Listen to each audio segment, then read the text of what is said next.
She doesn't even go here. I'm bi, actually. Excuse me. Could the ugly, untalented gays please report to the principal's office? Hi, I'm Kurt Homo, and I'll be auditioning for the role of kicker.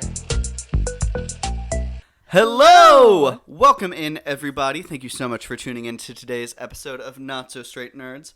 I'm your host, Luke. And I'm your other host, Alicia. And today we have a conversation on the latest Five Nights at Freddy's 2. Woo! So excited. We were not around to give our thoughts on the first movie. And personally, I love this franchise. So there's a lot to talk about with that going into these two movies. And we're going to spend a lot of the time clearly on the latest entry. But before we get too deep into that...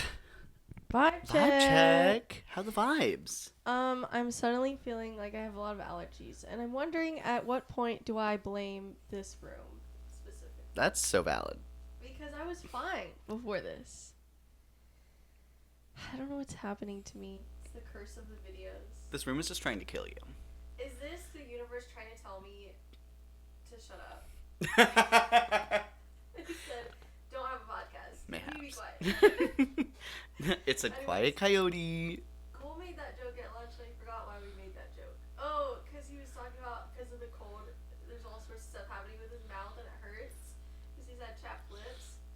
He's like, then he was talking about his coworker who keeps losing her voice, and she was saying, how is this the universe telling me to shut up and talk less?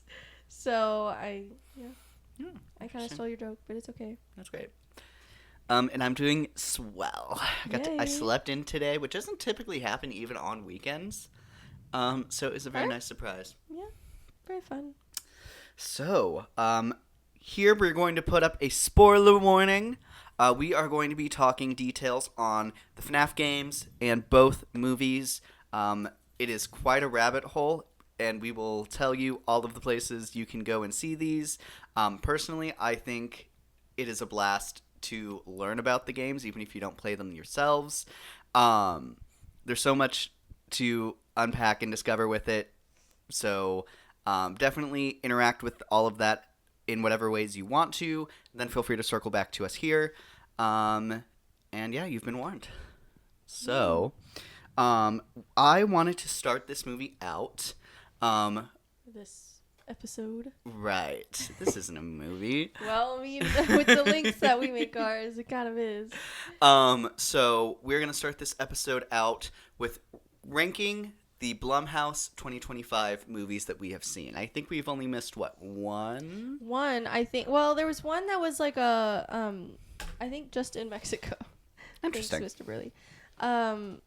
But I haven't heard anything about that one. And then The Lost Bus is apparently a Blumhouse film. That's a little surprising, I think, to both of us.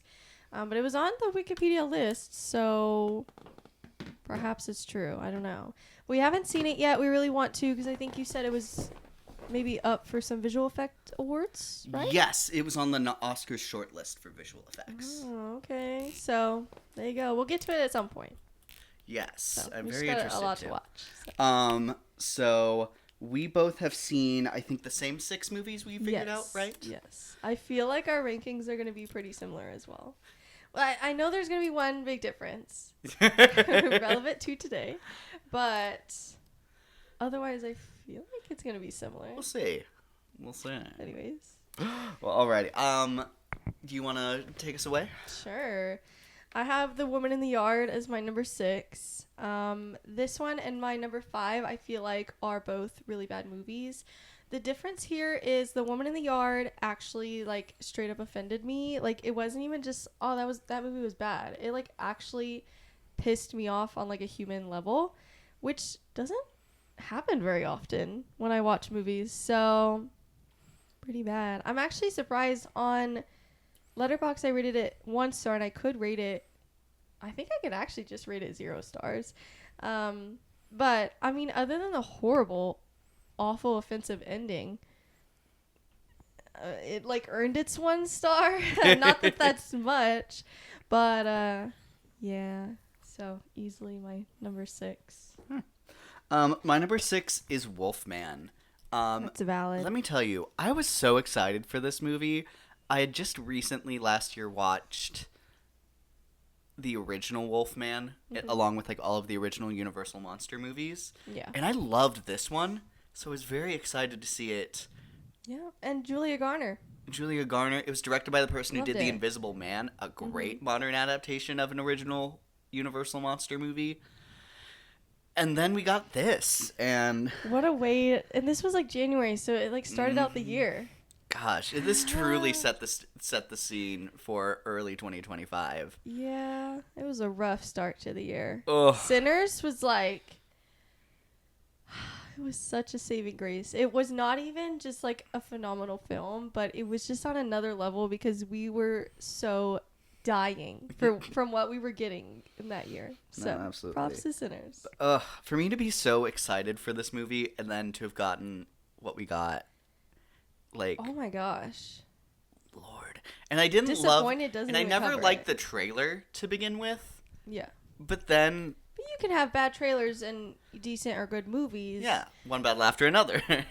Yeah. But this Yeah. was a thing where I didn't like the trailer and then I liked the movie even less, Yep. which is crazy to do. So, yeah. Yep. Well, speaking of Wolfman, that's my number 5. So, yeah, I have very similar thoughts. I was very disappointed by this. I had not watched, like, the Universal... Like, I didn't have, like, a build-up like you did, but I was still excited, at least for Julia Garner, and then... I don't know. I just like supernatural stuff, like werewolves and any kind of thing. Werewolves are probably my least favorite supernatural creature, but I guess I would say that. But it's still cool. I like anything supernatural, and then, you know, we got this, so yeah, it's pretty bad. Okay. My number 5, I have The Woman in the Yard. I will say I enjoy everything except the ending a little bit more than you. Like, specifically with, like, the shadow stuff. I think they Yeah. did some really interesting stuff. I think the woman who played the woman in the yard was pretty fun. Her iconic, the iconic "Today's the day." Exactly. We Oh my still say gosh. that because it's an iconic line delivery. It's just unfortunate. And so truly up until that literally last shot, it, like, could be chalked up to, like, just a very intense, but, like, positive message. Essentially, like, don't kill yourself. Almost. It's so close to that. And then it, like, just completely gives that up for, like, I guess what's supposed to be, like, shock value. And it just doesn't work and is it's so gross. It basically tells you to kill yourself, which is why I was offended by it. I think that's disgusting. And then not to mention, with how intense the later scenes get, like, for that to just be thrust upon us without any kind of inclination of that feels crazy. Yeah, that's not only, like, super disgusting, but very irresponsible. I'm not sure if that was on purpose or not. I would like to think that they didn't mean to convey that message, but to me, it was a very clear message of that. So either way, it's horribly irresponsible. So, yeah. And was there even a trigger warning? I feel like that was also one of my problems, is I hate when movies cover something like this and then don't have a trigger warning at all. No, because I think I had ended up watching... Because I think whenever we did our episode on this, we talked about, I think, Don't Blink had a very noticeable trigger warning at the beginning. Yeah.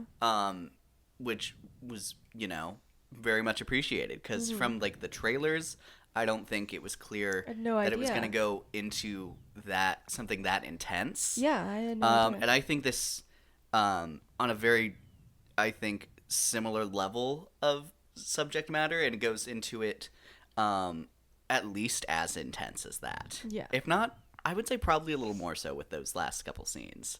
Yeah, I agree. So I think this is just crazy behavior. Okay, so this is where our lists are going to differ. I believe That's so. okay. I put Five Nights at Freddy's 2. I wasn't a huge fan of the first one. It was okay. I will say I tried to play the games, obviously, when it was super popular when I was in school, but I don't like jump scares. I tried to play, like, Tomb Raider on, like, my laptop or something, because I never had an Xbox or wherever it's on. But I played it at my friend's house, and it was fun. And then I tried to play the full game on my laptop, and there were too many jump scares for me, and I got scared and I quit. I died, and then I just didn't play again. Very similar here. I'm not a huge fan of jump scares, especially when it's supposed to be like an entertaining game. I love that other people like that. I understand that there's a big audience for that. I'm an odd one out, but it just wasn't for me. So I don't know a bunch of the lore, so that's probably one of the reasons why. Because then I'm just having to view this as like a movie rather than any sort of lore that could get me excited. Yeah. So, I mean, there's people on Letterboxd that are rating it like 1 star. I would not say I'm that harsh. I think I gave it 2 stars. But it's okay. It was there. It had some fun moments. My number 4, I have Megan 2.0. I was very excited for this one. And it was crazy to learn how big of a hard right they were taking to go away from horror for some reason. Unfortunately. That was so weird. Yeah. And especially with everything that we did get that was action, felt pretty, like, substandard. Like, I think they had some interesting scenes, specifically incorporating technology. And then the actress for Amelia, I thought, was a pretty good standout. Yeah. I agree. But beyond that, it truly just is not nearly as special as the original was. And I think it's so sad to see Blumhouse not able to acknowledge what made that movie so great. Yep. So, I agree. it's it. Speaking of Megan 2.0, that is my number 3. I think I gave this 3 stars. I don't know if I still would if I rewatched it, but I haven't seen it since it came out, so I don't know. Yeah, it was okay. I was disappointed in the new direction that they took. It still had its campy moments. I really liked how she traveled around the house. That was very cool. I feel like the first part still felt pretty close to what the original was. But then, yeah, it just completely shifts what it's doing there and doesn't stand out as much. I just remembered the scene where Megan sings. Yeah. That was funny. Well, I mean, it has its funny moments still, but It has some of the charm from the original, because I think Megan as a character remains fairly as strong as she did in the original, but just she just doesn't work in every setting, and it's insane to think that she can. Yeah, I agree. Nice. At number 3, I have Five Nights at Freddy's 2. Obviously, we're going to get a lot more in detail on this, but I will say the parts with the animatronics were better than they were in the first one, but the acting and human performances are a huge low here. Yeah, So totally it's an agree. interesting trade-off. But overall, I had fun and got to see some of the things I very explicitly wanted to see from this movie. Yeah. But we'll get into all of that in a bit. But yeah. Fun. Then I have Drop. I feel like, I don't know if I was tracking that was a Blumhouse film, but it was also on the list, so it's here now. This was pretty solid. I feel like I personally was excited from the trailer, and I think you had some more reservations, maybe? I definitely had some reservations just because the concept seemed a little But, and so I was kind of going into it like, okay, I liked the trailer, but it could be one of those where, like, the trailer is just made really well to make it seem interesting. But I feel like this was kind of on par with what I was thinking this movie would be, and maybe even surprised me a little bit with the twist. So, I was pleasantly surprised. Wasn't blown away, wasn't disappointed. I was, like, a little bit higher than what my expectations were, I would say. Yeah. My number 2 is also Drop. I was definitely surprised. As someone who didn't love the trailer, I thought the trailer was just okay. Especially for when it came out, this was a surprising standout of the year. Yeah. Like this and Novocaine, I think, both came out pretty close together, and they were both pretty like all right. I didn't. Yeah, it's like, solid. It's a really solid movie. Yeah. Which is definitely more than I thought. I love Megan Fahey. I think Yep. she does great in this movie, and I think the cast is really fun, and then the directing does some really interesting stuff here. Yeah. So yeah, I'm glad this movie was better than I expected it to be. Great little surprise. Yeah. And then the guy from this movie is from It Ends With Us. Yes, and I think he is such a charming actor. Mm-hmm. And then he's going to be in The Housemaid that comes out in a couple weeks, Yep. which we'll see, excitement levels have dropped because of Sydney Sweeney. So, but also that trailer, I don't think, I've never liked that trailer. it's hard because I feel like I've read the book, and I actually solidly liked the book. I was pleasantly surprised. I would say the trailer has some good parts for what the story is. I don't want to say much more than that. But I personally like where the story goes because I didn't like where I thought it was going. And that's all I'm going to say on that. So, anyways, if you like that guy, if you thought he was charming, if you were like, where do I know him from? That's where you knew him from. And then now he's going to be in The Housemaid. So, there you go. Your number one? Oh, The Black Phone 2. Yes, that's There mine. you go. Yeah, very clear top in the ranking. I personally liked this a little bit better than the first one. Now, I still have to rewatch it, give it, some more chances. But I was very impressed with this movie. It was very fun. Kristen Thames is killing it this year. Indeed. This was very fun. I think it's a very I love when sequels find a very natural progression in the story of the original. And it goes from person who sees ghosts in his kidnapper's basement to the kidnapper is now the one haunting him. Yeah. Having a mix of Friday the 13th and Nightmare on Elm Street kind of aesthetic was really cool. It mixes genres really well. I love the editing of the video aesthetic when they get to the camp. Ethan Hawke continues to be awesome. I think our main two kids do amazing work here. I'm just impressed how I feel like everyone, myself included, was like, how on earth are they going to make a sequel to this?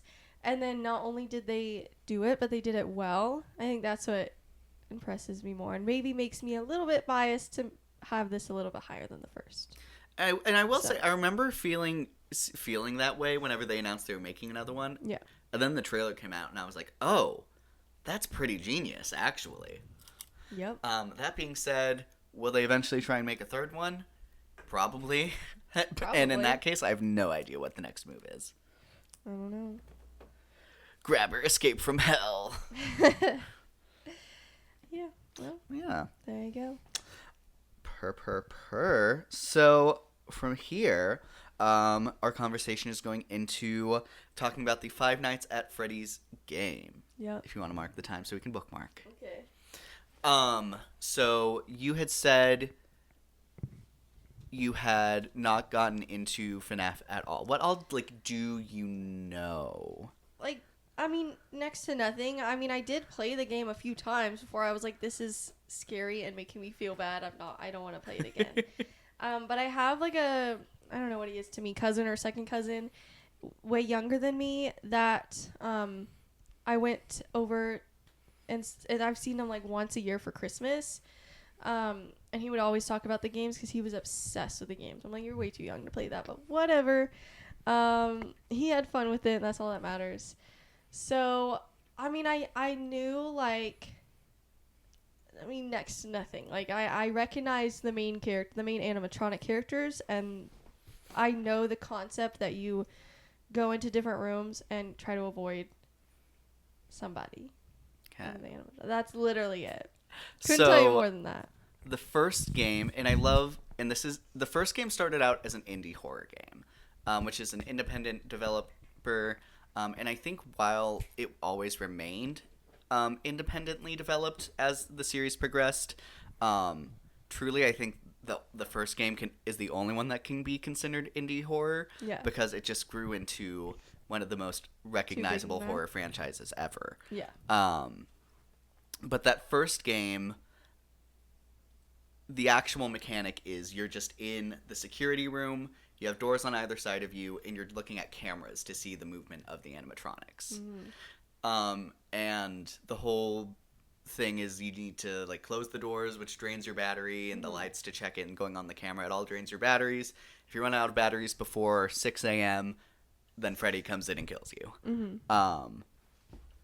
So it's a very simple mechanic, but it's still super exciting, and the lore is really what kicked it off to such an extent.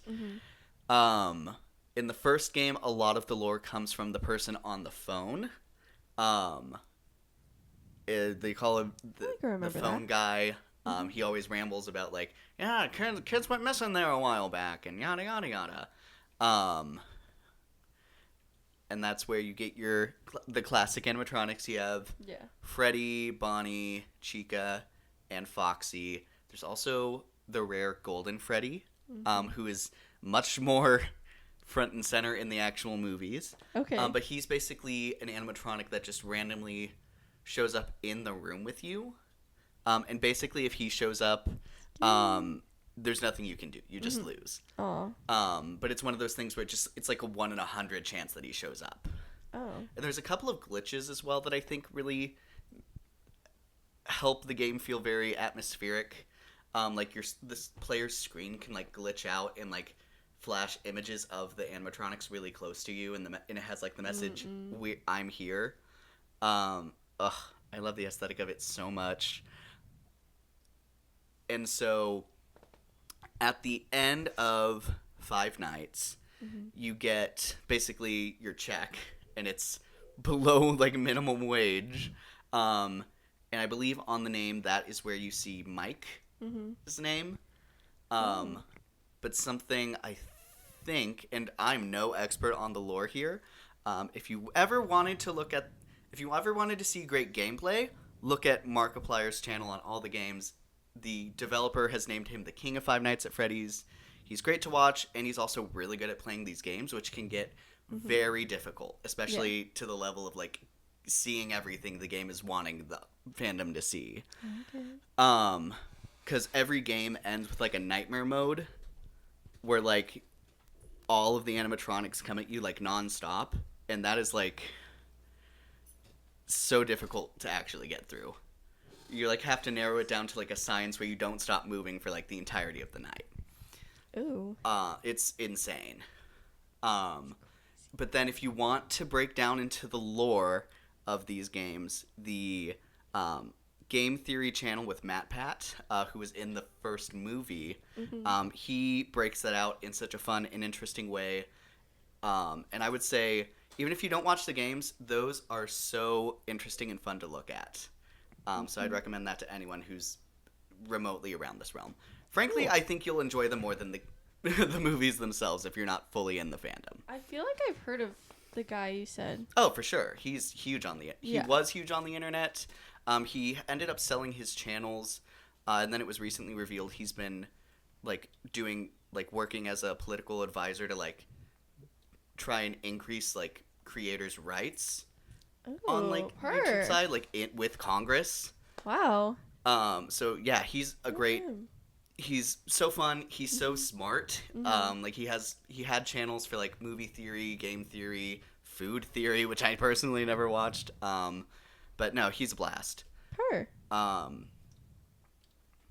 But he looks at like the timelines, who the kids are, who the player is. Who the player is a big question throughout. Because you see the name Mike come up a lot here. But yeah, so that's where our main character from the movie came from. Yeah, makes sense. So that's the first game. Second game, it is a different location. And basically, there are these newer toy models of the characters that we know. It's Toy Chica, Toy Freddy, and Toy Bonnie. Yes, no Foxy. Just like Foxy is also a toy, but the whole thing about that is in this game, it's called Mangle because it's a animatronic that's supposed to be taken apart and put back together. So it's just a mess of parts. That's terrifying. So truly, but I love the design. Like, it has 2 heads. In the game, it's always like hanging from the ceiling. This game also introduces Balloon Boy, which is just what he looks like from the movie. Yeah. Except he's not an animatronic that kills you, but if he shows up in your room, he like stops you from being able to like use your flashlight. So he's just really freaking annoying. It also introduces the marionette. Yeah. I love the marionette. Yeah. Ugh, she's so fun. Who's kind of like, the lore kind of indicates that she's like a protector of all the children's spirits that are there. And then it also shows the prototypes, which you see here in the movie. The big change in gameplay with the second one is there's no doors. Yeah. So you have the main door down the hall in front of you. You still look at cameras to see where they are throughout the place. And then you have vents on either side, and you can just look and see if there's anyone in there. And then the only way to defend yourself from them is a mask to put on yourself so that they think you're one of them, and then eventually they wander out. Yeah. Ugh. Terrifying. Very similar to the second movie, though. It so, is. And yeah. Okay. and then with the marionette, I think they're introduced on like night 3. There's an added element of now you need to go onto the cameras because you need to keep the marionette asleep with the music box, and you constantly have to keep winding that up. And if you don't, then the mask doesn't help you, and it just comes and gets you. Yeah. I love the map here a lot. I would say of the games that actually, of like the main 4 games of Five Nights at Freddy's, I think it's my favorite like map. Because it feels like a very active place to be, whereas Five Nights at Freddy's was more of like kind of an abandoned feel to it. Okay. This one felt very, very like modern Chuck E. Cheese, like how we remember it. Very interesting. And then the prototypes are those like really worn down versions of like the original. In the game, because they never explicitly say a lot of it. A lot of like timeline and who your character is comes from like theories and just kind of things you find from like very fine details. I think in theory it's widely accepted that the second FNAF game comes before the original. Okay. And the prototypes that are all like worn down are the ones who become the animatronics in the main game. Because at the very end of the second game, I believe the restaurant is officially shut down, and it's like, we're going to open up a smaller brand somewhere else, and we're going to fix up the original animatronics, leading into the ones that are in the first game. Yeah. The second game also has some of the first real like explicit lore giving. With these like in between the nights, it gives you these like little story-ish mini games where it's like pixely, and you're this kid who's like going to the pizzeria for like a birthday party. Okay. And he's constantly getting scared by his older brother with like a foxy mask. And like every day you like are scared. He has this like FNAF bear that's following him on every screen. And just like the eyes follow him. And that's like this invisible friend that's like telling him to go to the pizzeria. And that also introduces the yellow rabbit. As he's like at the pizzeria, he's constantly following this rabbit that's like taking a kid away. Which Do we get to meet Vanessa in either of those games? No. Okay. Although it's theorized that like Vanessa, you never really see the characters, and the characters you see like in the thing, the whole thing was trying to figure out who they are. The older brother was determined to be Michael Afton. Okay. Who we see in the second movie. Yes. But ultimately, the second one's story ends with, I believe it's the bite of 87. Okay. Which is where This kid, the kid that you're being throughout the whole like mini game thing, is being teased by his brother because he's scared of the animatronics. And then at the birthday party that he gets to, the kids like hold him up in like the head of one of the animatronics, and then it bites, and kid is dead. Which Okay. notoriously is what gets it shut down. Yeah. That whole set also, and I might be jumping around, it's just because this lore is so, like, In details. So. it's very detailed, but, like, vague, because Oh. it's supposed to be, like, so much of the fun comes from trying to understand it. Oh, okay. So then, also in the theory of the timeline, there's an even earlier version of Freddy Fazbear's where it's just a Freddy Fazbear who's yellow, which is where we get Golden Freddy from, and the Yellow Rabbit, 'Kay. which is where we get who becomes Springtrap. Yeah. So, and it's believed that the original Freddy is the one that does the bite, because it's a Freddy animatronic that does the bite in the thing. Yeah. So that's essentially all I remember from the second game. Going into the third game, it's my least favorite. Okay. Namely, kind of because it only has one real animatronic. It is in a haunted house. They're basically recreating it after the Five Nights at Freddy's experience, and they have a bunch of stuff from the original place, but that's the only real animatronic. Yeah. And Springtrap is trying to get to you. There's, once again, only one door. But then you have a system to lock vents. So you're basically supposed to be tracking him on the cameras to see where he's moving and how close he is to you. If he gets into the vents, you can lock them so you can't go through them through rooms. You have to use a sound system to make him think that there's like, you can like make sounds in rooms so that he goes there instead. And then the last system is oxygen, because some of the other animatronics show up as hallucinations. Okay. Specifically in that, like, you see, like, if you see something on the camera that's like, oh, is that Balloon Boy? And then if you bring your camera down, he's going to be right in front of you and he's going to jump at you. And then it's going to cause some kind of emergency where it's like, okay, cool, now I need to reboot this system. Yeah. And you constantly have to reboot the systems, because if it's down, you can't do it. Like, you can't lock your vents. Oh, I can't look at the camera. Oh, I can't make the sound to make him go away. Yeah. And this one has a window right in front of you, so you can see, like, him peeking in at you. There's times when you can be looking at the camera and you can see him, like, running across to, like, get to where the door is on your left. Yeah. Trying to think of all of the animatronics, because I know Balloon Boy is a big one. I think Chica also shows up and jumps at you from the camera. And then I know Marionette is also there, which I think is very interesting after FNAF 2. And the Marionette, when you see her and you, like, bring your camera down, she just, like, is on your peripheral and she's, like, blocking your vision. And it's like, hi there. And that's all, it just stares at you. It doesn't attack you? Because it's just meant to, like, block your view so you don't see if Springtrap is in front of you. Oh, okay. She's just there to She's like, help out "Hi." a friend. She's like, hi, how are you?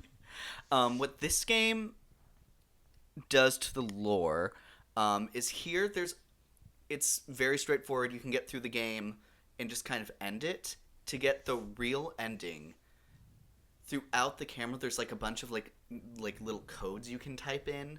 Like there's like tile that you can like type a code into like it was a like actual like thing, and it pops up mini games. Like digital mini games, just like the aesthetic of the original where it's all like pixelated. Yeah. But it's like grab all the balloons, get to like the end of the thing, and it's each one is like a different kid with one of the FNAF character masks.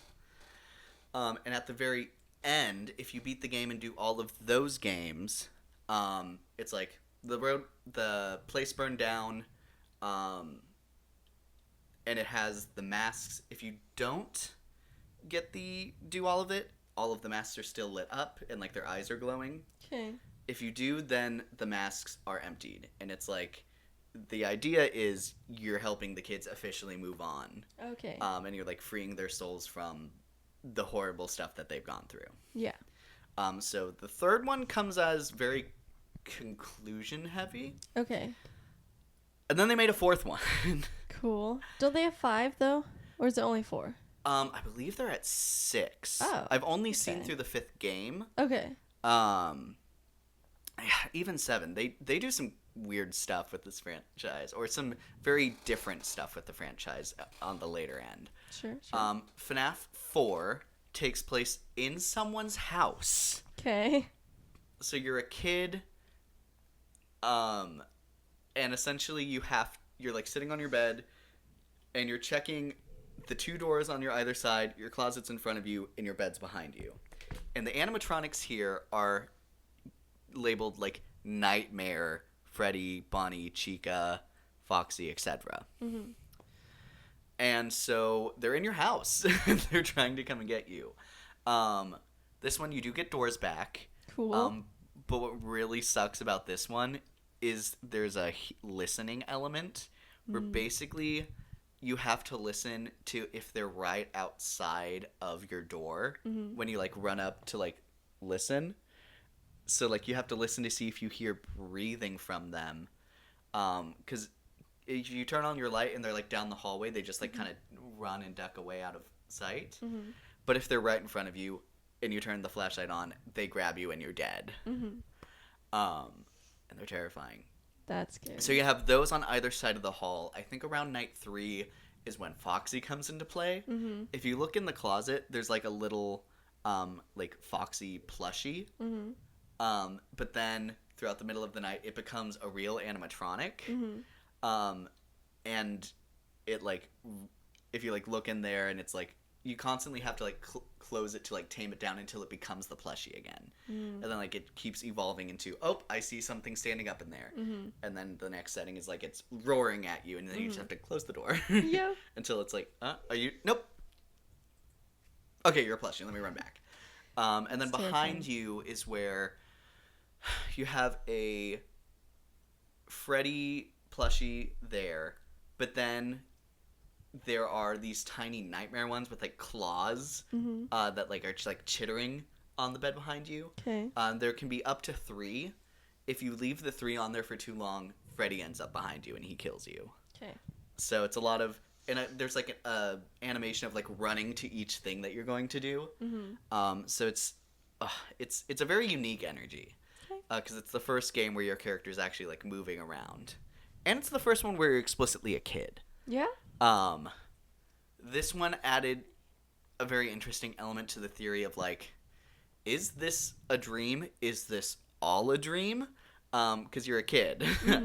I think people have like theorized if this is Vanessa's perspective, or if this is like a young Michael Afton, or what's happening here. Who is it? Okay. Next up is Sister Location.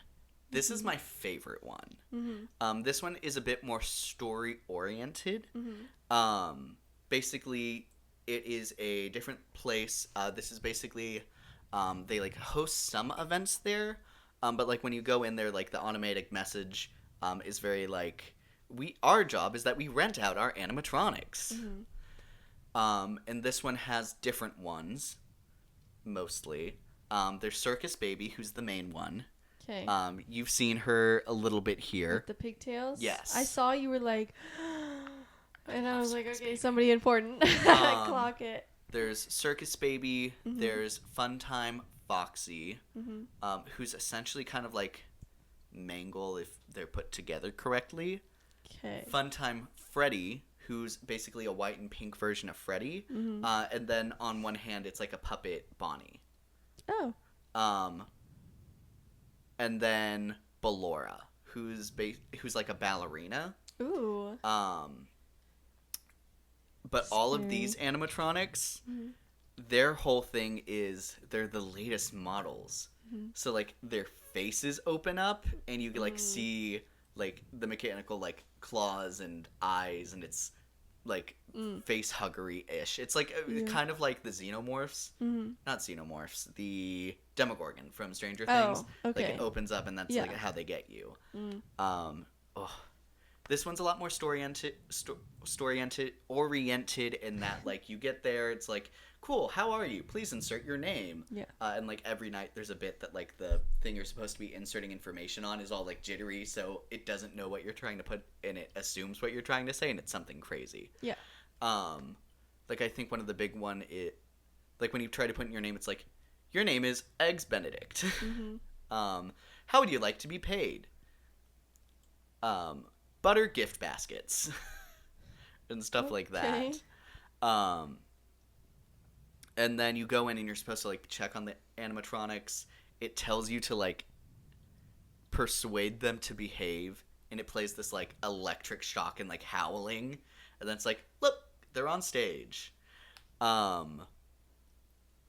There's some of the highlight parts from this one are you have to, like, walk through the rooms of Ballora and Foxy. Mm-hmm. And Ballora's is terrifying because you're not supposed to look at either of them. In Ballora, you can hear, like, the music, like, ballerina music playing if she gets near you. You're just supposed to, like, stop and freeze. Mm-hmm. And, like, you can see her, like, legs, like, twirling and dancing in front of you, like, across the way. Mm-hmm. On your way back through that room, you hear her, like, talking to you. Mm-hmm. Like, they talk very explicitly here in very, like, creepy and, like, echoey voices. Okay. And Circus Baby is talking to you, like, the entire time. Mm-hmm. She's like, they're lying to you, they're torturing us, I'm here to help you, but I need you to, like, help us get out of here. Mm-hmm. Funtime Freddy has an interesting game where, like, you need to fix him by, like, pressing buttons, and, like, his, like, face opens up and you keep pressing buttons. And then the last thing is, like, now you need to hit the button on Bonnie's nose, and then you, like, go to where his hand is and the bunny's gone. And so you need to, like, find where Bonnie is, but it keeps, like, moving around, like, slowly, like, creeping out of, like, the back of the Freddy, so you need to, like, see it out of the corner of your eye and then, like, move to hit the button. But it's hard because it jumps away. Yeah.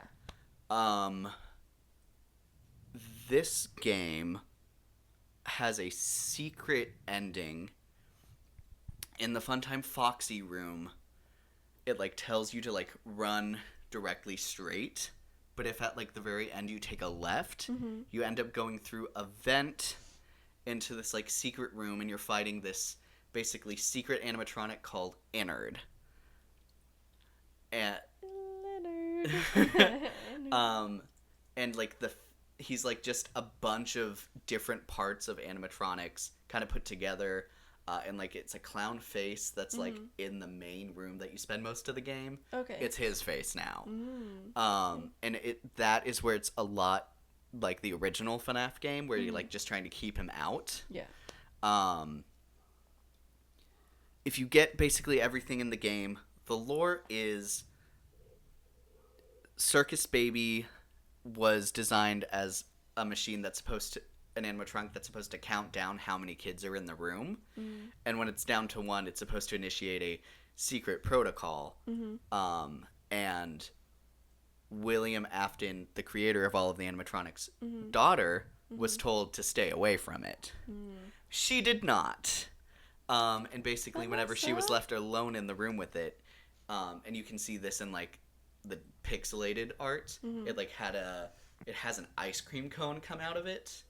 And then when the kid goes to grab it, it gets sucked and killed inside of the machine, which is what happened to Vanessa. William Afton's daughter. And so that is the spirit that's talking to you throughout all of that game. Okay. Is Vanessa? Yes. Interesting. She's a much bigger character in the movies. Yes. Namely in that she's an adult. Yeah?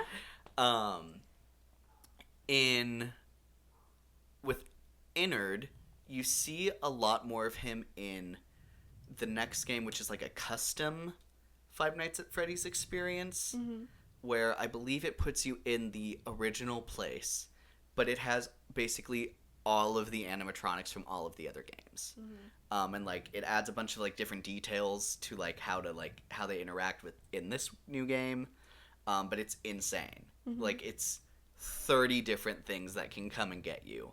And you don't learn anything until you have it where it's like, cool, all of the animatronics on hardest difficulty, and it's insane. Markiplier did it. Props to him. So much props to him. He's the best. But basically throughout that whole thing, basically the more like challenges you do where it's like, oh, all of the originals, all of the second game characters, all of the Freddy Fazbear versions, like it has a bunch of stuff like that. Basically you see Purple Man become Purple Man. There's an understanding that that's kind of Michael Afton, and the understanding that he was the main character in Secret Location. And basically it ends with him being like possessed by the animatronics and having like all of the animatronic stuff put inside of his body. So he's being controlled from within by an animatronic source. And slowly it's like turning his skin purple. And Purple Man is seen in the earlier games as the person who's like leading the kids into the back rooms and is the one who puts on the Springtrap suit. Okay. That is about the element I know of. I know they also have an RPG game, which I think is in between Secret Location and 4, where it like sets up Circus Baby. Okay. Basically, it's like, hey, get all of these FNAF characters on your team and like fight these gumdrops. And then like slowly there's like glitches in the game that you like go through, and then it like reveals that Michael Afton had a daughter, which the FNAF, the sister location trailer came out pretty quick after that, and it's like, oh, this animatronic looks a lot like his daughter here. Yeah. After that, the only one I know of is that they made a game called like Five Nights at Freddy's Curse of the Mimic. And I might be butchering that. But that's another super story-oriented game. Indie games got a lot more chapter-based. Like you'd seen me play Poppy Playtime, and that's like in chapters.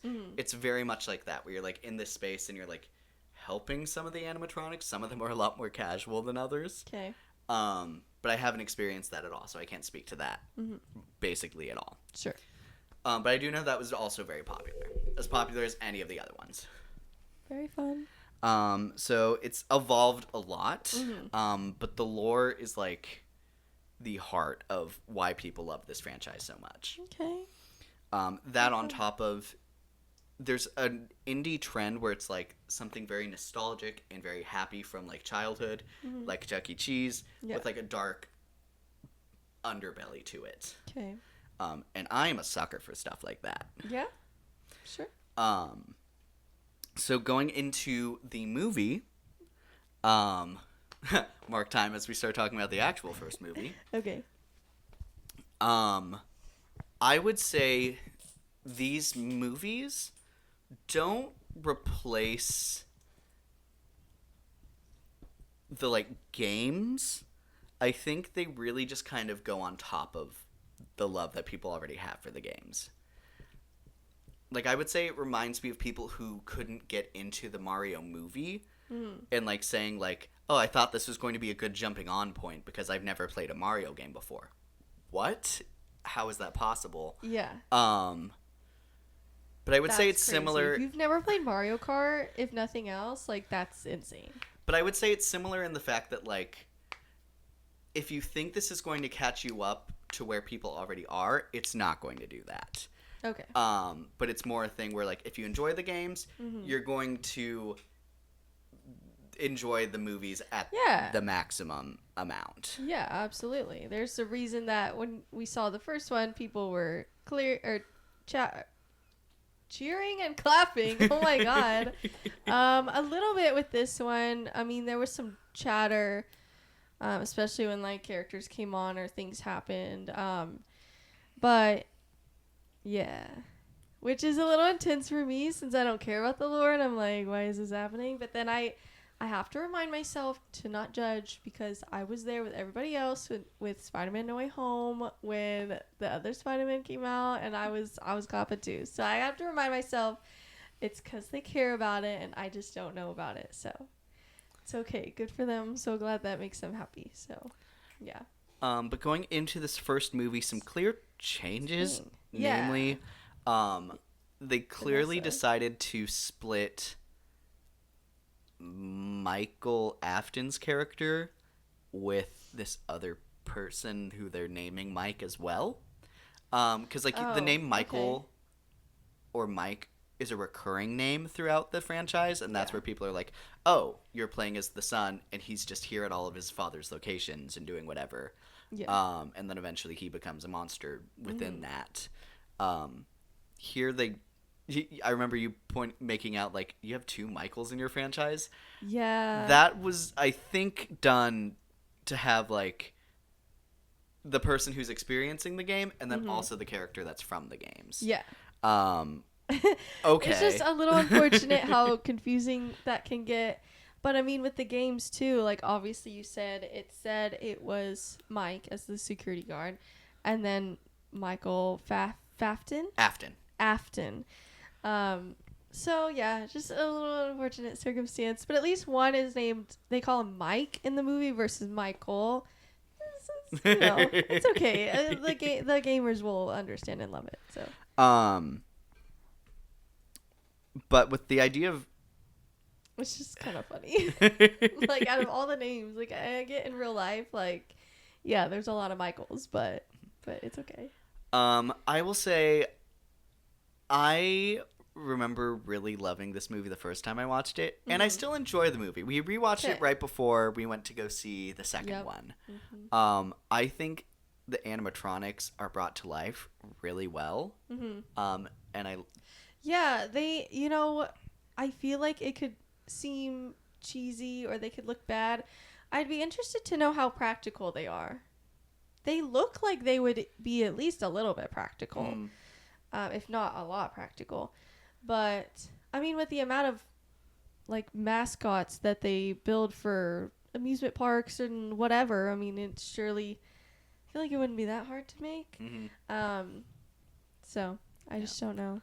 I agree they look good. And I love the setting. Like, I think in both movies, they really nail, like, bringing the game's setting to life. Yeah.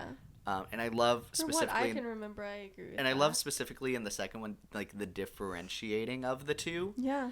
You definitely know which location you're at each time. Now, I still want a map of where everything is, because I'm like... How did this one girl bike here, and then other people it took forever in a car? I'm like, I don't understand the logistics here. But you always know what location you're at, so that makes sense. And I will say in the first one, it was also very big that Michael Afton's daughter is alive and a grown woman. Yeah. And then also them so heavily showing Springtrap in the first one. Yeah. Clearly that's different from how the game goes.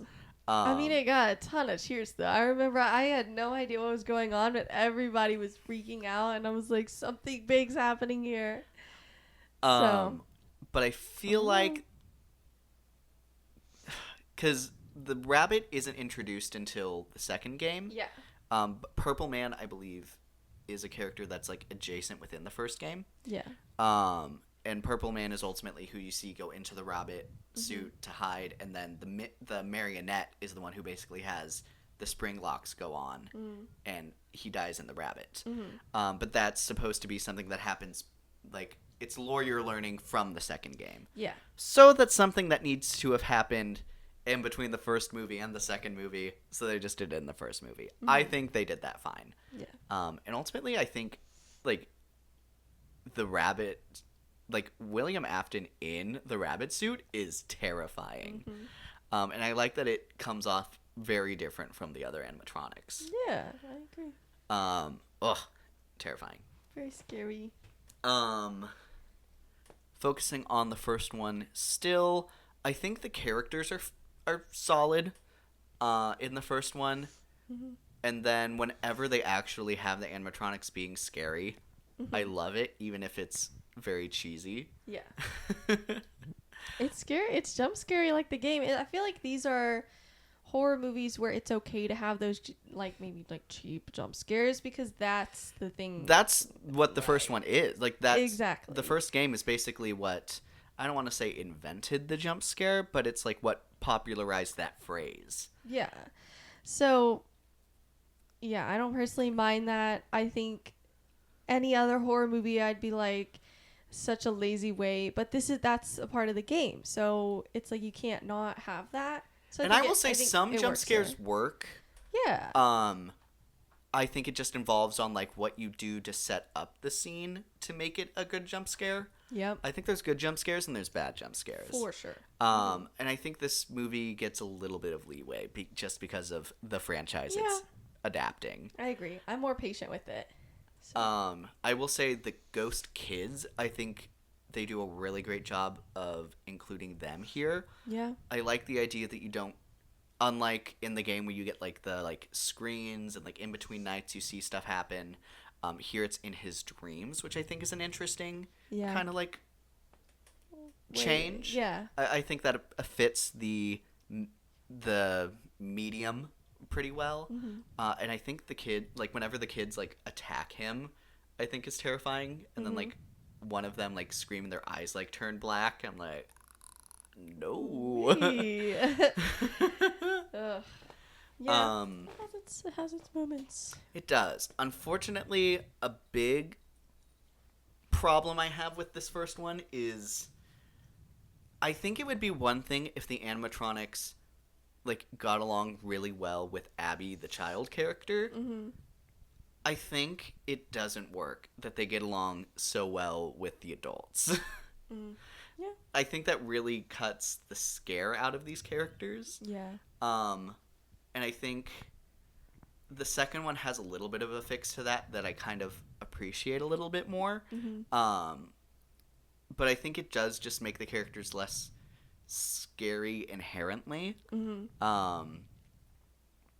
I don't know exactly where the fix is there, but it's aggressively like, I did not think we were going to be building a fort with Freddy and friends. Yeah. But here we are. I am not scared at all. No. Yeah, I agree with that. I think that's fair. It's an odd choice. I will say Matthew Lillard kills his role. So good. Everyone else, I think, does fine. And then I also can't stand the aunt subplot. Like the aunt, the babysitter, all of that. It's insufferable and it's not needed. Like ultimately, it gets them to like break into the place, and I love that sequence. But and you could have just had like random kids breaking in here. Like you could have had anybody breaking in and still had that scene. Yeah. So I agree. I think it's fun to see Josh Hutcherson lead something. I mean, I don't think like he's like the only one that could be here, but I think he's solid enough. He's a familiar face. Yeah, it's a fun, familiar face that does a solid job. Yeah. So, well, until the second movie, but that's not. I wouldn't say that's his fault. I would say that's the script's fault. But. I will say another big problem. I just wish it was scarier. Like it has the setting nailed down. It has the characters nailed down. And Springtrap is terrifying. Yeah. But he's not in the main game. So I wish they did a little bit more to make the other animatronics like feel really scary to our main characters. Maybe more throughout. Yeah, I agree. So I understand that they are trying to adapt it to a movie versus a game, but yeah, when the game is horror and there's not a crazy ton of that in the first movie, then that's a bit of an issue. Yeah. For sure. So going into also on this first one, it still became Blumhouse's highest grossing picture. It did. And I think that's kind of that awesome. speaks so much to the fandom. Yeah. People absolutely adore these characters. There's so much lore breakdown, so much art, cosplay, and I think I love seeing a fandom be so healthy. Yeah. Especially one that's lasted this long. Yeah, I agree. Very cool. It's very inspirational for like a creative to see that. It's like that's what you need to aspire to. Yeah. So Five Nights at Freddy's 2. What were you as someone outside of kind of this space expecting from this movie?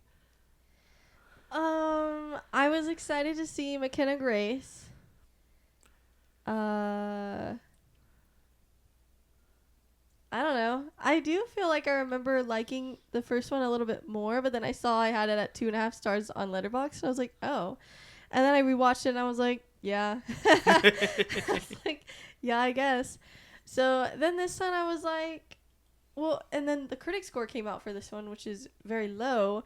So I was like, I don't know. I mean, the critics didn't love the first one either, and I thought it was fine, so I'm sure I'll think this one is fine, and I feel like I did. Maybe a tiny bit lower than the first one, but it's okay. Right.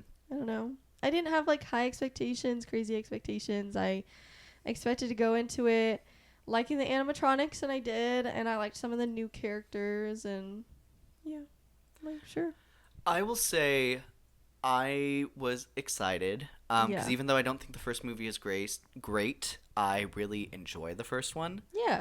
Like I said, I think it builds off of the games more than standing on its own. Mm-hmm. And the second game I love more than the first. Yeah. So I thought there was some very fun stuff to adapt here. From the trailers and stuff, it seemed like the marionette was going to have a lot to do, and I love the marionette. Yeah. So I was very excited to see that. Mm-hmm. The new animatronics, the old animatronics. Mm-hmm. So there's a lot that I was excited about. Yeah. I remember when trailers started coming out showing the animatronics like out in public, and that's where I was like, oh, I don't. Because that doesn't happen in the games? No, because it's all enclosed. Yeah. In every game, it's very enclosed to your environment. Yeah. So I was like, I feel like we're losing the plot a little bit. It's one thing to have to adapt to because the game is the same thing every Five Nights, and they just add elements to that. I understand that can't be what the movie is. I feel like having it comes with the line where it's like half of this town is gonna be dead by morning, and I'm like, that's weird. That's a weird way to go with this. Yeah. So I was nervous going into it, but I had some very big things. I wanted them to nail the marionette. Yeah. I remember seeing a FNAF thing, FNAF put out a no spoilers thing. So I was like, oh, what is there possibly to spoil here? Yeah. And I was like, I want to see Circus Baby. Secret location, our sister location is my favorite game. Vanessa's here. I want us to start setting this up. Yeah. Please. And then your big one was that you wanted to see Chica without her beak. Yes. Because I was very surprised the trailer hadn't shown that.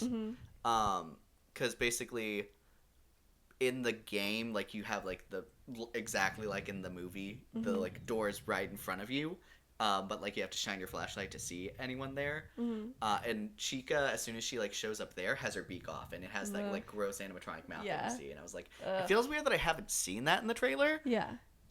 Because that makes her so much more scary. So it better come off at some point. Yeah. So those were some of my things that I had wanted. And then hopefully the rest of the movie was good around that. Yeah. So, and I will say, it gave me those What you things, wanted, those yeah. very explicit things that I was looking for. Yeah. And specifically, I'm gonna roll right into best parts of this movie. Yeah. I think it nails the marionette, Yeah. and I think it expands upon it pretty well compared to how it's featured in the game. Yeah. I will say, such a nitpick, but very explicitly in the game, it's the marionette is behind the game count, the awards ticket counter. Where they get the prizes, and that's where you okay. go and wind up the music box on the cameras. Okay. So here it's oh, it's under the stage, and I'm like, I know where that's supposed to be. But either way, the way they actually use the marionette, I like the first, the opening scene and that kid. Maybe I wish it was acted a little better from everyone involved.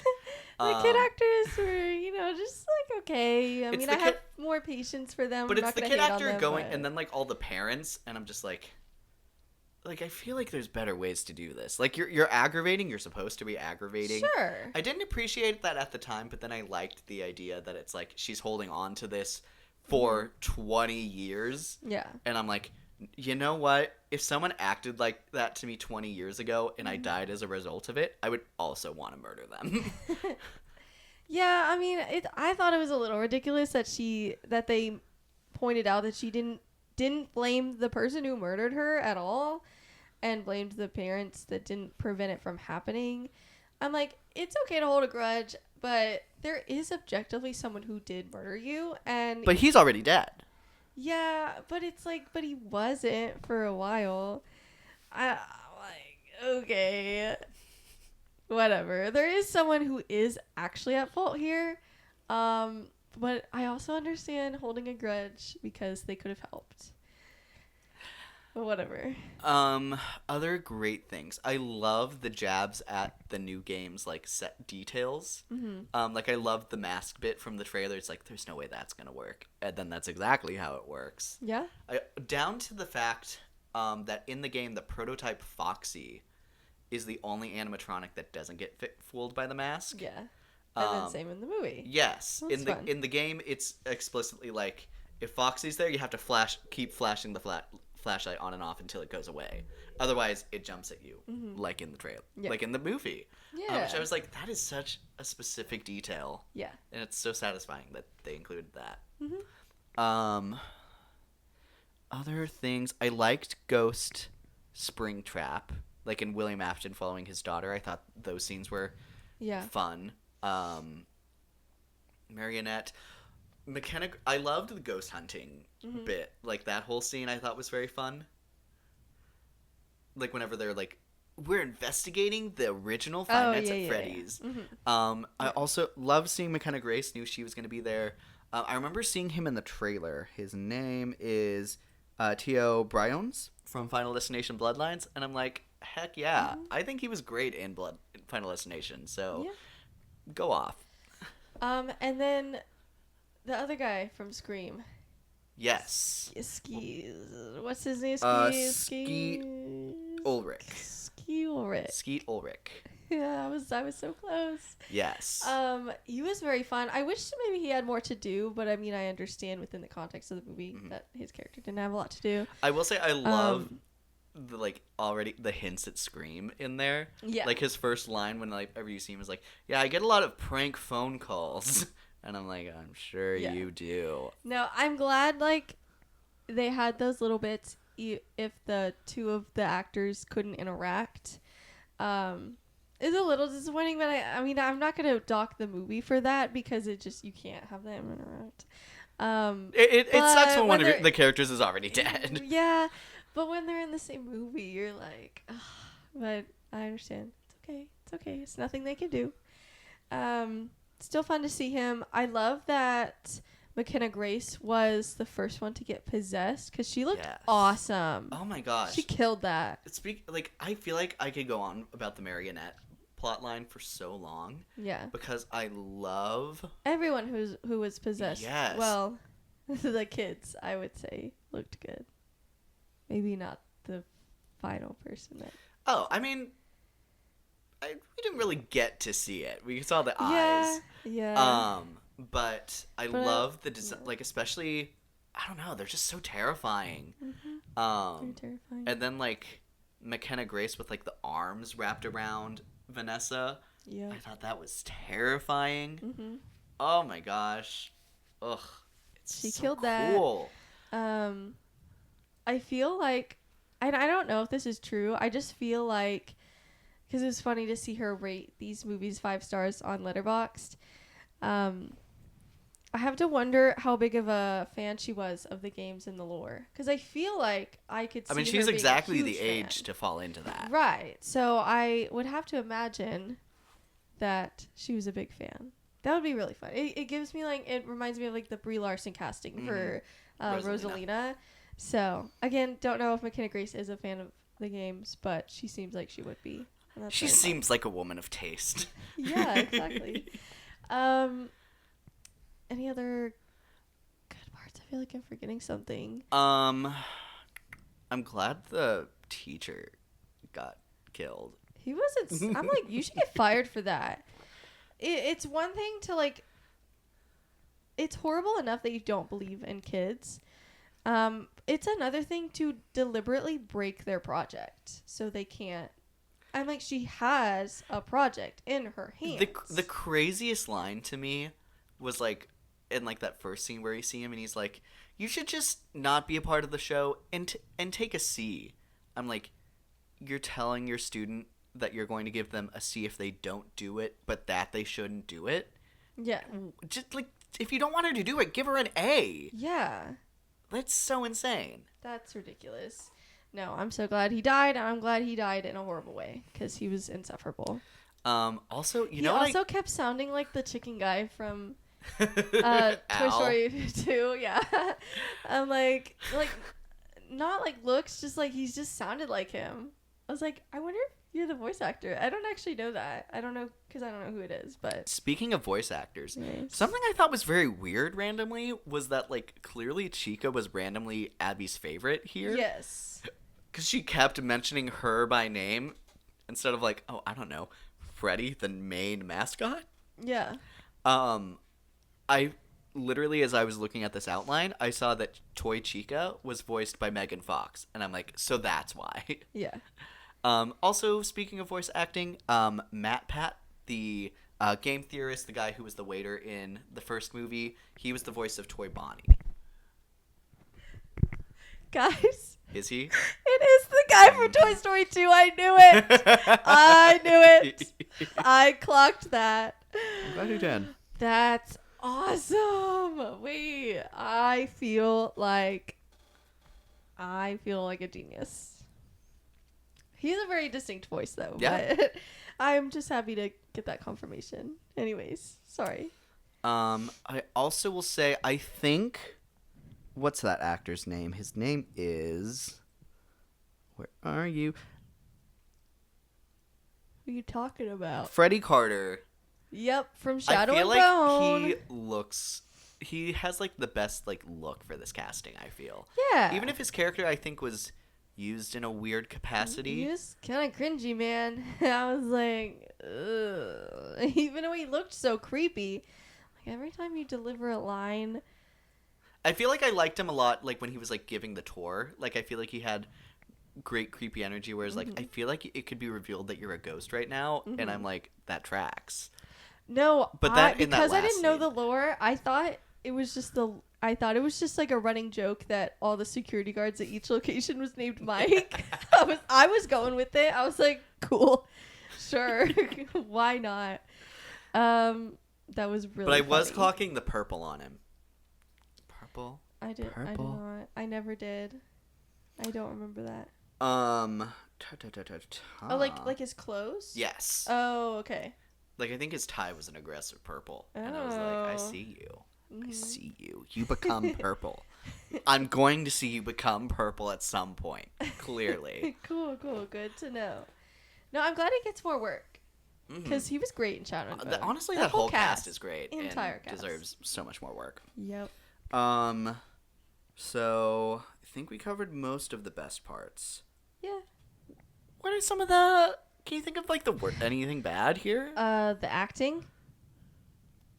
Yeah. Almost entirely. I don't know. Almost. I feel like every scene with Mike, I feel like, for whatever reason, his character, like, just brings down the acting of everyone around him. He's just such a nothing character, this movie. And he's a jerk. I'm like, why are you so rude to Vanessa? You should, like... She should be allowed to punch you right now. Because you don't know her well enough to feel like you deserve to know the most traumatic events in her life.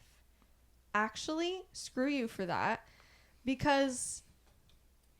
Oh, it just, like, pisses me off the more I think about it. I'm like, why are you acting like you deserved to know that? Like, she's evil for not telling you how abusive her father is, that she had a brother that she's not close with, and all these other things. I'm like, you know that her father was a murderer. Why are you mad at her that he murdered a kid? You know that already. she was also a kid. Why do you blame her for that? It's so I'm weird. like- And even earlier on, like, he's like, you need to do the work to move on.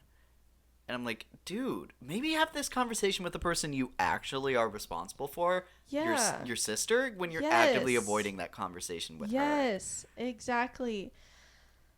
Oh my gosh. And He was then- such a jerk character in this movie. I actually disliked him this movie. And then on when many Vanessa's, like, levels. talking about, like, how she's concerned about her, like, talking to her friends, and then he's just like, no, that's Mm-hmm. He just nothing. This dismisses is a it? you problem. And then she goes missing literally the same night. I'm like, you've been worried about her this entire movie. And then at the very end, he's like, you are a danger to my sister. And it's like, God, You're actually delusional, and I kind of want you to die now. like, it's at a point where it's like, this is not, like, it feels crazy that this is the person this franchise wanted me to have custody of her in the first movie, because these feel like just not the same character. No, it doesn't. This doesn't make sense for him. And he's the main character. We're not supposed to hate him, but I do. And it's like, where do we go from here? What are we even doing here? It's You- so weird. I don't understand. I don't see a reason why he needed to be a jerk this movie. It added absolutely nothing to the plot. Absolutely nothing. I don't know. I truly think they just didn't know what to do with his character. Like, Then focus on Vanessa this movie. He doesn't have to be the main character this movie. I don't know. That's crazy. Or have Abby be the main. I'm like, I don't know. Do something else instead of character annihilation for no reason. very bizarre. I will say, I feel like I enjoyed Vanessa enough. Like, I feel like she's as good Sure. here as she was in the last one. Sure. And I certainly love a lot more of her scenes because she's Yeah. like right in the middle of everything. Yeah. Like anytime she's not in a scene with Mike, I'm like, yeah, this is watchable. Yeah. One of the worst parts for me, not like necessarily because it's bad, it was just really distracting for me. I already kind of mentioned it, but it was like the location of things, and just the logistics of how is Abby in the middle of the night riding her bike here, but then it takes forever by car to get from there to town. Don't understand that. And then, like, how long was she riding her bike? That's crazy. And then, there was something. Oh, the science fair lasting literally all day. Why is it in the morning when it starts and it's pitch black and it's still going on? I understand that he wasn't wanting them to go to the fair, but then, like, just schedule it during the fair time. Why does it have to be 12 plus hours? It seemed like to me. That's how it came off to me. And that's crazy. And that's when, like, when Mike was like, I'll be right back, I won't miss the presentation. I'm like, won't you? Because to me, I've never been to a science fair because my school didn't do those. At least not that I knew, because I'm not a science person. Anyways, to me, it'd be like, it would take, I don't know, you'd have your setup time, and then people would go around and view it, and the judges would go around and pick their whatever top 3, however you want to judge that, and then they give awards, and it's 2, maybe 3 hours, like maybe 4 if I'm being generous. So that was just really distracting to me. So I wanted to point that out. I'm like, why is this all day? What are we doing here? Another big thing that like, because there's that moment at the very end where all the original animatronics show up, and I will say, even if it's aggressively cheesy, I think the movie sets it up that I'm like, I can't help but feel super hype right now. This is like, I guess. what is it? Rock'em Sock'em Robots, but with flair. Okay. I don't know. But the entire time fine. that scene was going on, I was like, but you stopped playing the music box. You literally have the thing to put this thing to sleep. We've already seen that if the music box stops, she wakes up. Yeah. And Vanessa knows this. Yeah. So why is that music box not on? Yeah. I agree. Like and then like they officially are like, we're gonna go now, bye, which I'm like, sure. I mean, like I said, that's supposed to happen in the third movie, but say love you, get Yeah. out of here, kids. Mm-hmm. Honestly, the Golden Freddy kid, it is crazy that he looks exactly the same. Yeah, he does. Like it truly looks like he did this back to back. That's crazy. Maybe he did. I don't know. But then, and I actually also really like him like warning like, hey, by the way, we were the one stopping him from being the antagonist of the next movie, so have fun. Yeah.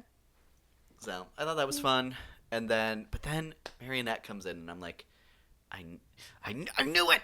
I knew this was. I knew it was still in there. Mm-hmm. But very interested to see what Vanessa Puppet has for the future. Like I said, Marionette is like there but not there in the third game, and certainly not as like a person. So I'm very, very curious to see how that's gonna work. Can we talk about how abrupt that ending was? Yes. You're like, you just press stop out of random. You're like, why did it stop there? Why did it end? I feel like they just wanted a post-credit scene, and unfortunately, I think they should have just cut and had that scene be the end scene versus post-credit, and that I think would have been a better ending. I agree. So, you don't need a post-credit scene. Just end your movie properly. It's okay. You don't have to be Marvel. Plus, half the people in the theater left anyways. I'm like, yeah, if you're not a Marvel movie, expect for your post-credit scene to not be seen by at least half the theater. So, even though it's becoming more popular every day, but anyways. I'm trying to see if there's any actor we didn't talk about. I think we covered all of the notable ones. Yeah. Is there any new character in the next movie that you would maybe want played or voiced by a certain person?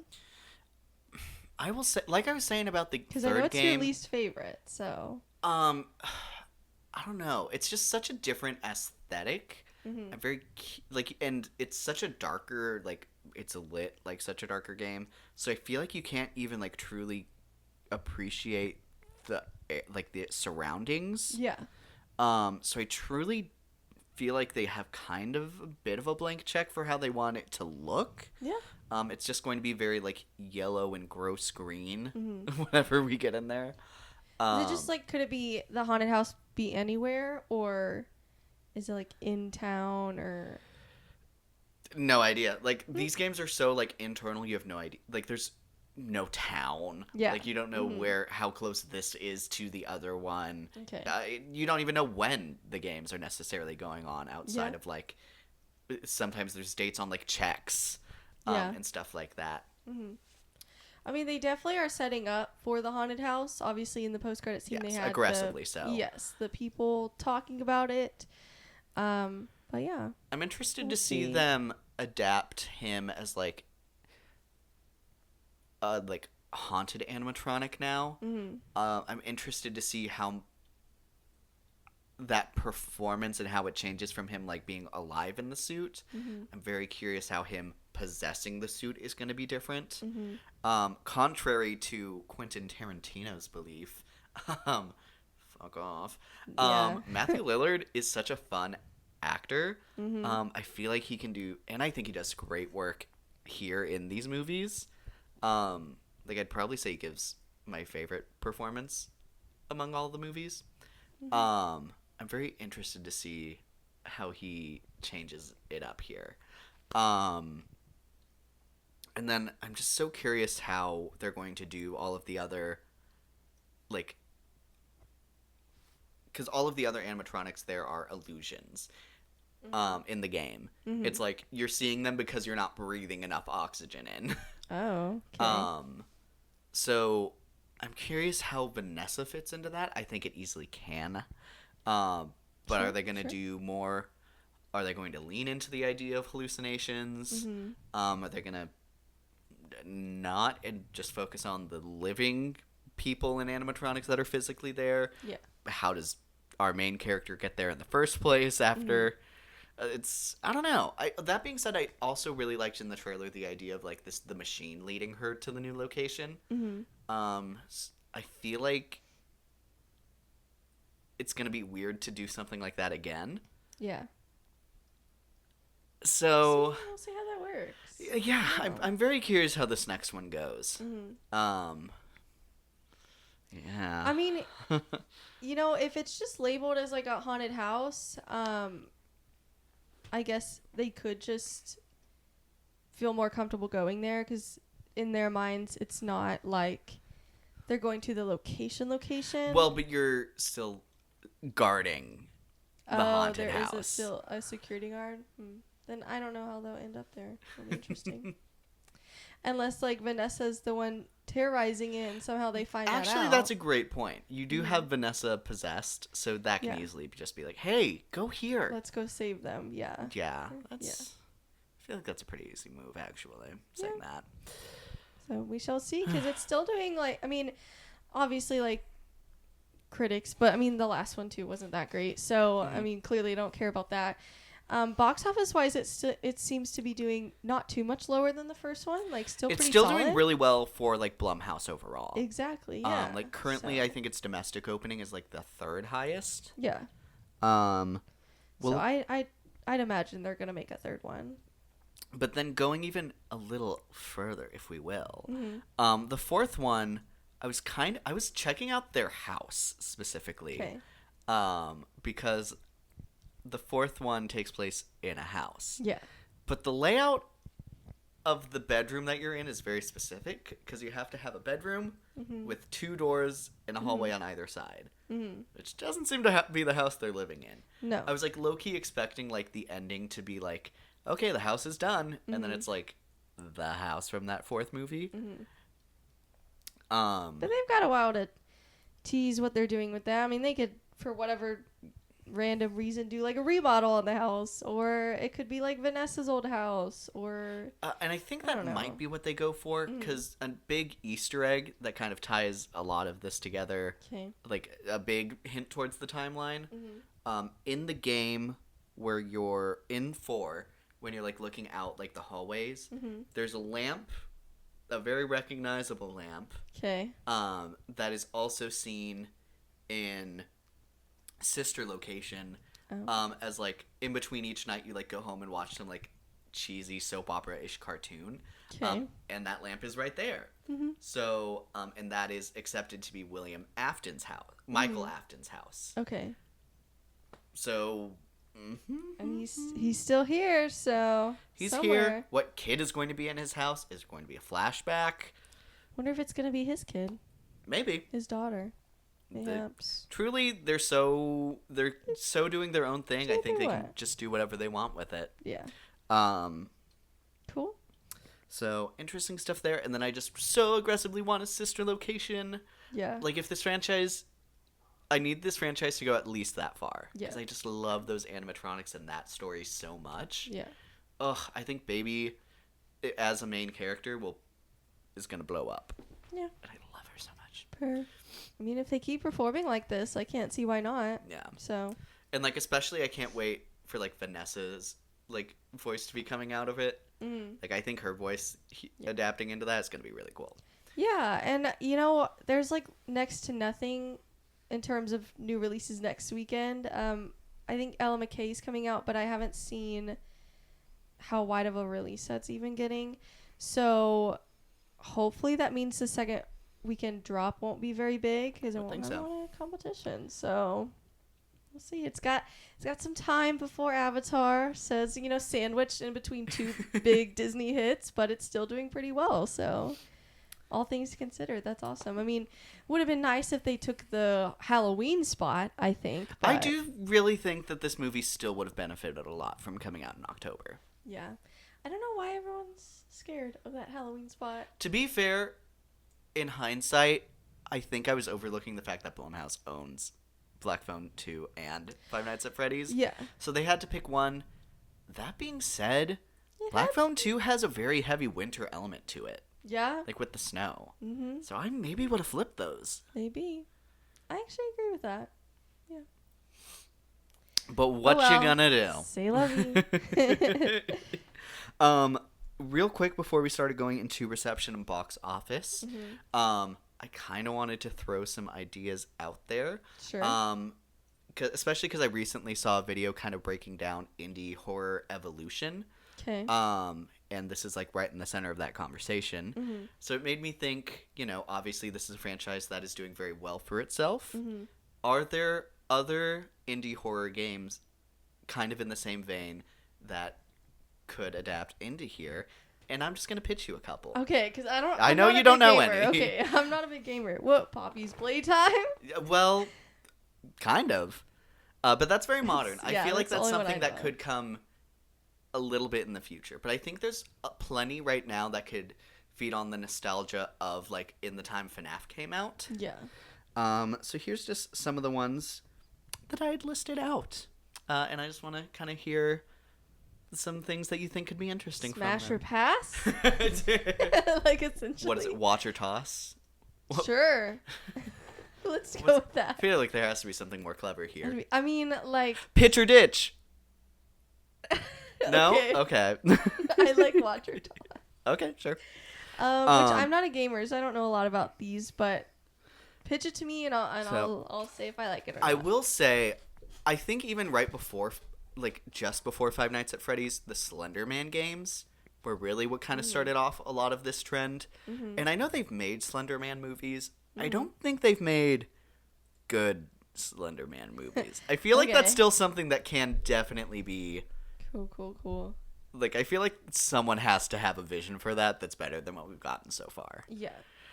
I also feel like, even though I liked the movie, obviously the gamers, it was not accurate. So I would say Until Dawn could be a fun one, like maybe at least 5 years in the future before There's they make a another lot one, of but games like Until Dawn. Like, people still want The Quarry to be adapted, which is another, like, choose your adventure butterfly effect kind of game. yeah.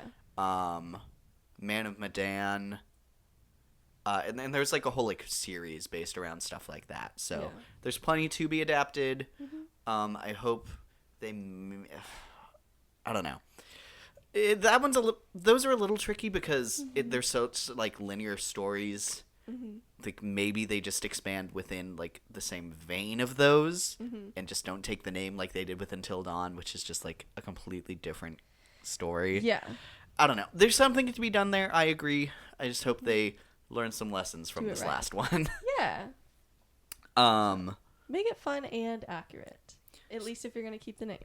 so Poppy's Playtime, I think, is very fun. I think it is still a game that's actively coming out. Yeah. And I don't think you want a situation like Moana live action and Moana 3 like being worked on at the same time. yeah. So I think you have to let that be done and kind can of settle breathe a within little its bit. audience and then look at how you adapt that. Yeah. It's interesting because some of these later indie horror games use a chapter system where, like, pieces of it come out like once a year. Okay. And so how you adapt that, it's different from, like, the FNAF franchise where it's like each game is its own thing. Yeah. And a lot of these now are like long pieces of the same story. So, and that would be a lot to condense down. So then it becomes an interesting element of where do you split it? Is maybe a TV show something more interesting to look at here? I think there's some possibility there.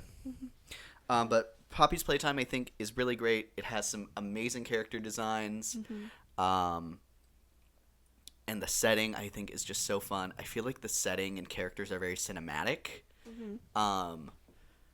So I feel like that would be a really fun possible movie franchise. But like I said, it's still ongoing. You gotta give it some time before you adapt it. Time to breathe.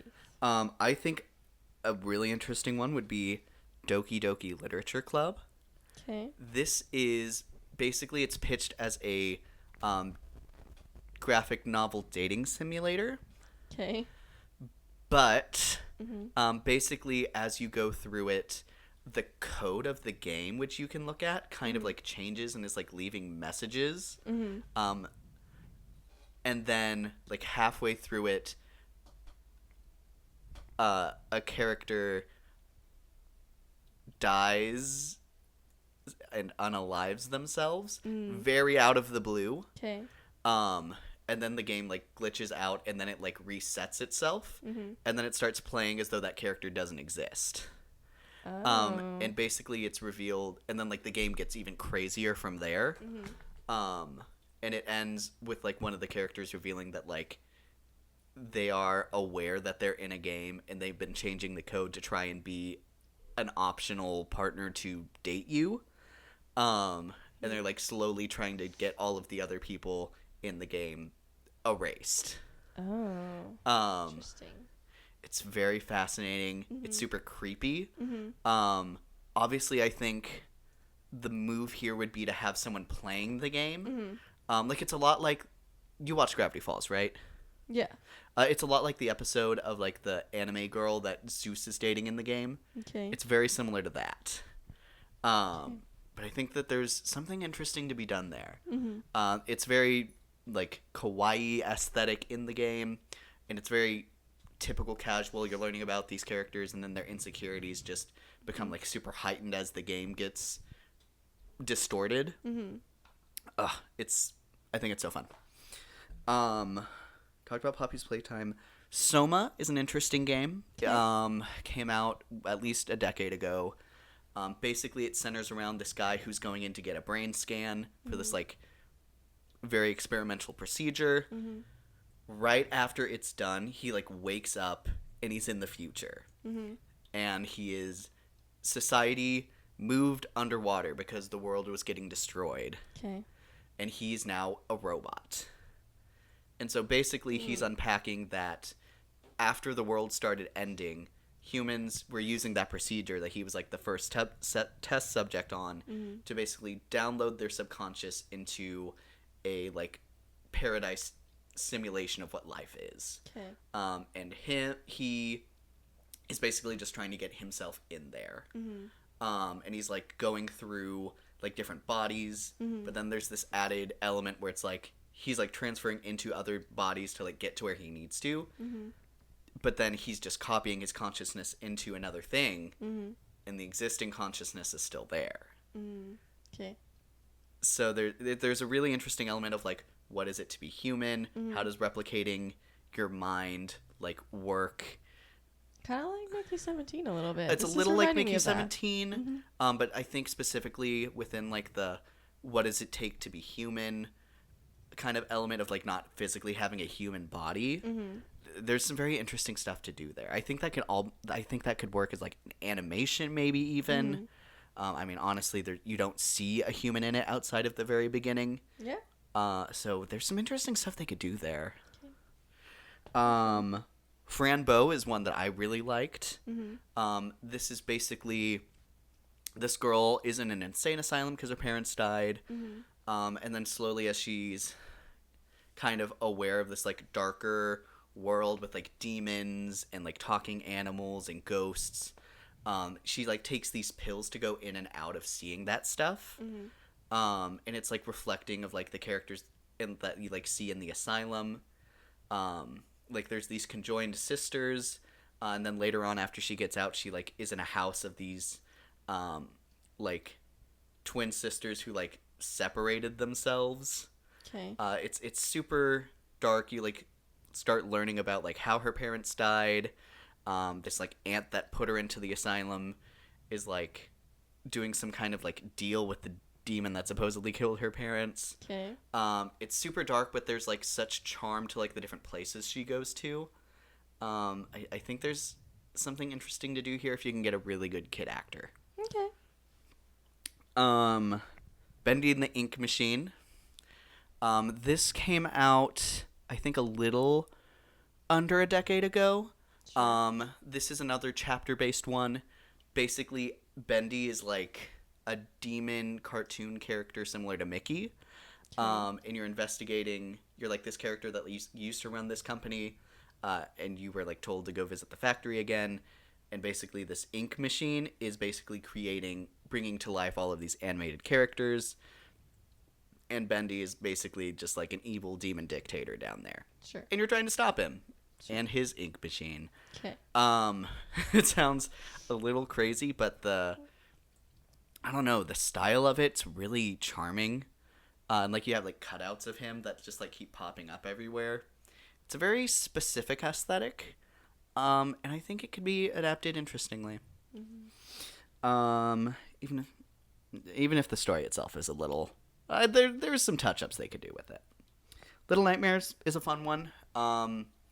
There's a whole game series about it. I think it could be brought into some kind of movie or show aesthetic very interestingly.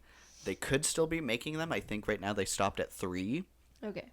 But it's a game without dialogue. You're just kind of walking around and seeing all of these weird creatures. If you've seen the game Little Nightmares, you know the charm of it.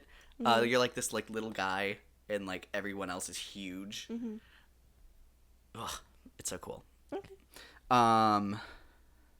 Hello Neighbor, that's basically where you're trying to like break into this guy's basement because he has this like big secret, but he keeps like trying to find you and throw you out. It's kind of like a reverse Home Alone. Okay. His house is like crazy. Like he had like if you go further enough upstairs, it's like a roller coaster and stuff.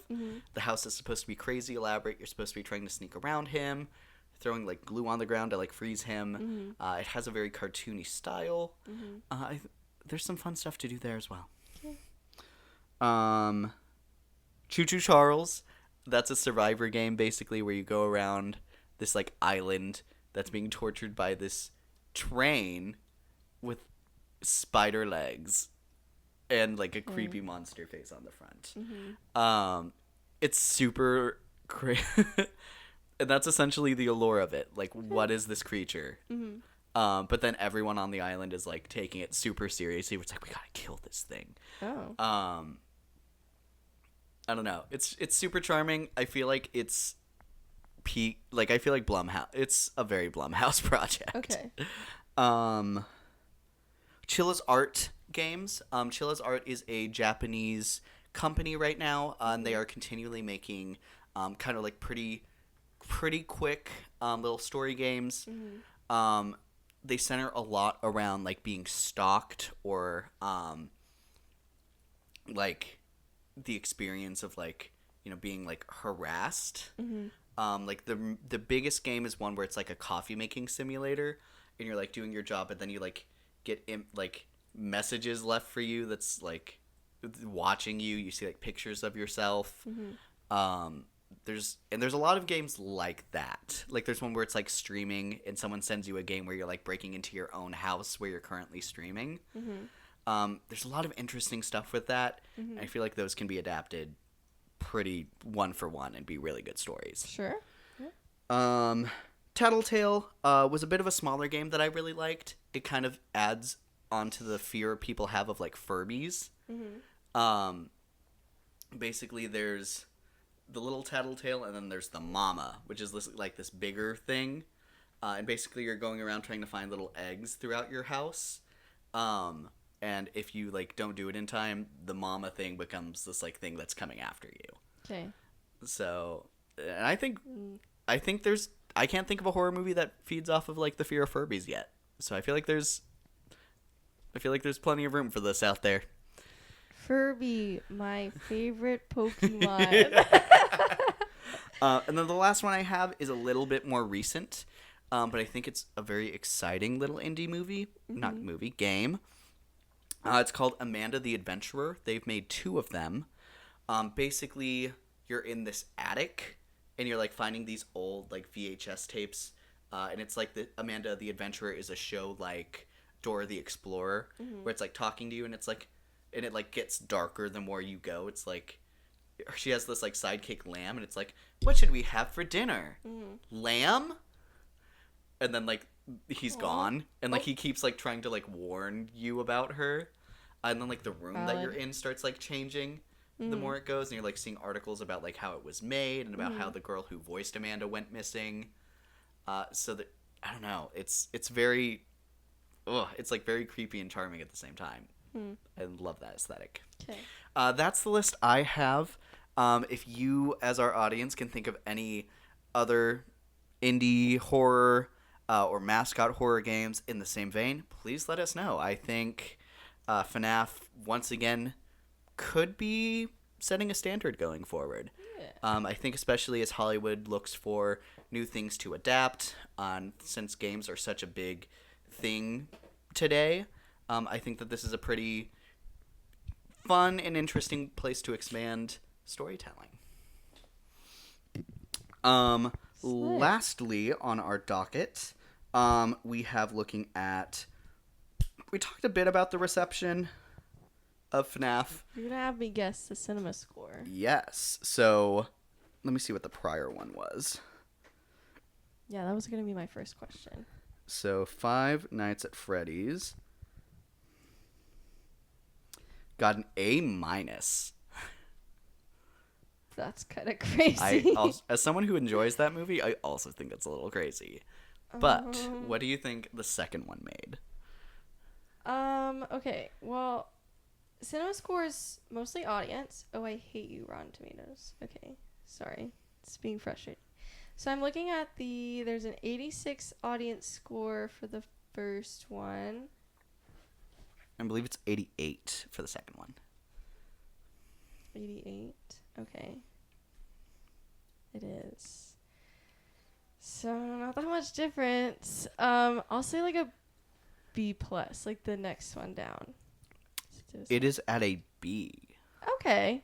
That's not bad. Which I think is about where I would put it. Still higher than, like, obviously, like, I would put it. But, obviously, like, they probably tried to pull from audiences, like, right away. And those people are probably the ones that were excited for it and know the lore and care a little bit more. So, I think that makes sense to me. Yeah. So just having that context. Have you seen what the numbers are so far? I saw it was just like pretty much right below the first one. Not like, cause I think people are being like unfair and saying like, oh, look at these scores, and I'm like, I don't know, this is like a really competitive time, and that's not a big difference. I was seeing like, I don't know, I'm guessing this is just domestic, but I was seeing like 49 million opening for the first one, and this one was like 39 million. Like, not a big difference.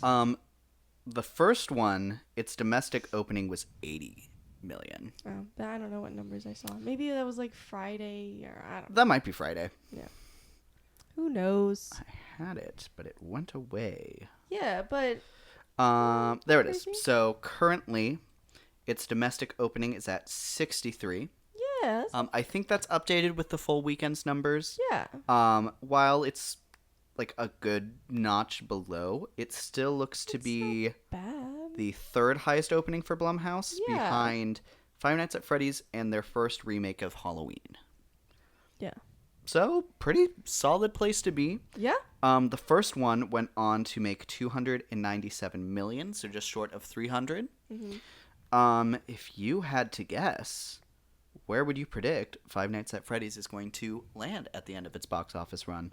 I'll probably say around 200 million, just because Avatar is coming up, and I'm not sure what that second box office drop might look like. I don't think it has a lot of competition from what I've seen. I mean, obviously, like Wake Up Dead Man is coming out, but that's not in theaters, so that's not going to affect anything. So you said 200? Yeah. Yeah. I feel like that's a decent notch below the first, but still solid, and would still be good for Blumhouse. I Feel think I'm going to do 250. Okay. Yeah. Yeah. I mean, it might not have a big drop, so I think especially with this next weekend, I don't think it will. yeah. Beyond that, I think it's going to have a pretty big drop after that. I but- mean, yeah, but it- that's any movie would. Any movie would. But so. already worldwide, it's already crossed 100.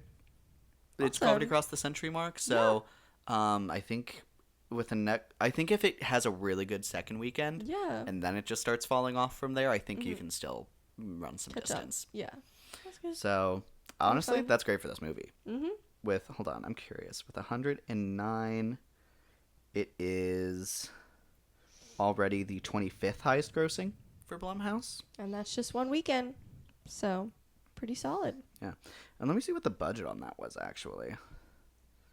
Budget, I see 51 million. Yeah, that's not bad. They're gonna become profitable soon. Oh, so. they're going to be profitable within their second weekend, so good for them. Yeah, very fun. Okay. Well, I think. Oh, and then that is on my draft card.